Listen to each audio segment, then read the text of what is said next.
I'm Coach Roche with Training Heroic, and we're going to go over a series of mobility exercises called the Agile 8 that we use very successfully with our athletes. I have to give credit where credit is due, though. This comes from Joe DeFranco. We've borrowed this, stolen this from him. He's written articles on it. It's very effective in getting your athletes loose, preventing injuries, and getting them ready to go. So again, it's called the Agile 8 because there's 8 movements in the series. We're going to start with some foam rolling. Generally, we have our athletes warm up with some jump rope or some tumbling or something to get them warmed up before we do the foam rolling. The first exercise we do will be on their IT bands.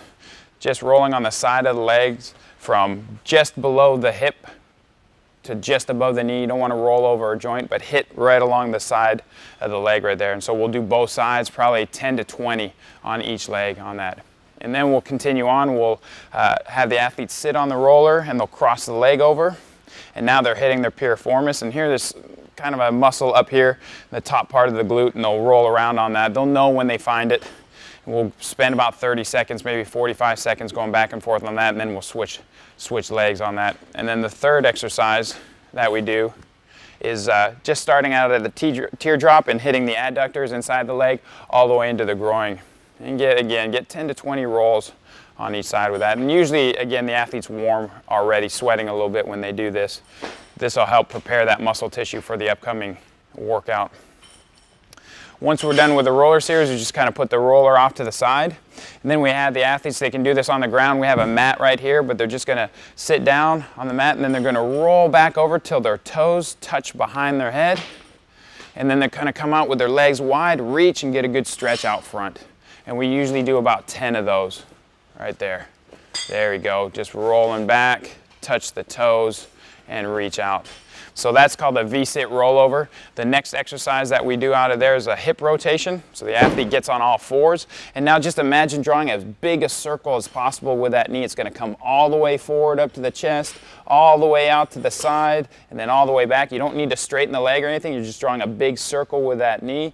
Notice the athlete stays as square as possible. There's going to be some leaning in there, but as square as possible. 5 to 10 in one direction, and then 5 to 10 in the other direction, where now the athlete is going to draw a circle in the other way, and we'll do that on each leg. So we go both directions on each leg in that. And that's just, we call those fire hydrants or hip rotations, hip circles on that.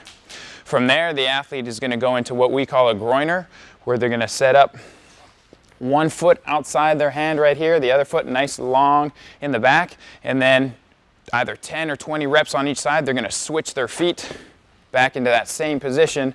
You want to make sure that foot comes all the way outside the hand, and then there's not much side to side motion here. It's just the feet switching, and that's their groiners right there. And then the next exercise we do, we go ahead and they start in a push-up position, nice and straight right here. We call these frog jumps, and they're actually going to jump both feet outside their hands and then jump them back. Just like that. You want to make sure they get fully extended out to the push-up position here and don't land with legs bent or anything, but feet outside the hands. And that's our frog jump. And then we finish all of this up with just a hip flexor stretch. We call it our first baseman stretch, where the athlete will step out.